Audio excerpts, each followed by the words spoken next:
আমি আশা করব নারীদের জন্য আমরা যেন একটা নিরাপদ সাইবার স্পেস রাখতে পারি, তৈরি করতে পারি, সেই ব্যাপারে সরকার মনোযোগী হবেন।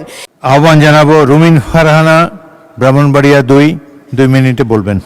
মাননীয় স্পিকার, আপনাকে অসংখ্য ধন্যবাদ। মাননীয় স্পিকার, এই আইনটিতে সংশোধন আনা হয়েছে কারণ জুয়া সংক্রান্ত অপরাধের জন্য আলাদা একটি আইন এসছে।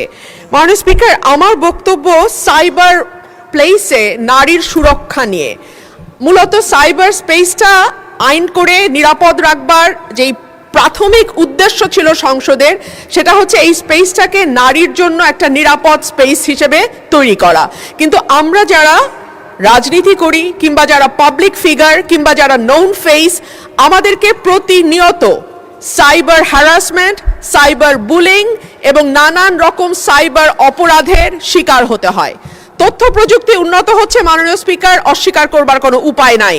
অস্বীকার করবার কোনো উপায় নাই। আমরা এখন এআই জগতে প্রবেশ করেছি। অস্বীকার করবার কোনো উপায় নাই যে কোনটা রিয়েল, কোনটা ফেক, কোনটা ভুয়া, কোনটা সঠিক। এইটা আমাদের শিক্ষিত সমাজেরও অনেকে আসলে হিমশিম খেয়ে যায় বের করতে কোনটা সঠিক এবং কোনটা ভুল।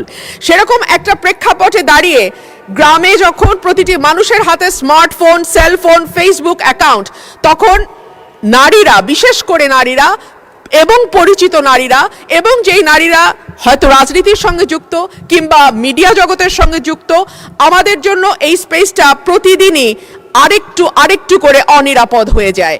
আমি এই সংসদের মাধ্যমে, মাননীয় মন্ত্রী উপস্থিত আছেন আশা করি, এই সংসদের মাধ্যমে আমি আশা করব নারীদের জন্য আমরা যেন একটা নিরাপদ সাইবার স্পেস রাখতে পারি, তৈরি করতে পারি, সেই ব্যাপারে সরকার মনোযোগী হবেন।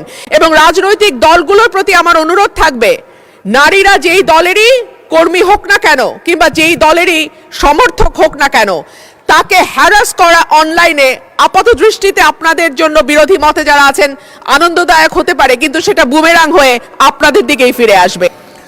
ধন্যবাদ মাননীয় সদস্য।